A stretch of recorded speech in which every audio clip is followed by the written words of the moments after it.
కాంగ్రెస్ ప్రభుత్వం అధికారంలోకి వచ్చి 7 నెలలు కావస్తా ఉంది.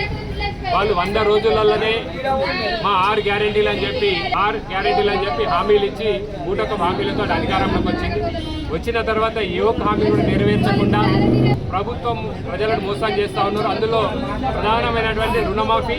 ఈరోజు లింగంపేట మండలంలో రైతులను గతంలో ఎన్నడూ లేని విధంగా రైతుల పొలాలకు వెళ్ళి ఎర్ర జెండాలు వాతడం, ఫ్లెక్సీలు పెట్టి ఈ భూమిని ఎవరు సాగు చేయరు, ఎవరు దున్నద్దు, ఎవరు కొనద్దు అని చెప్పి ఫ్లెక్సీలు పెట్టడం చాలా సిగ్గుచేటు.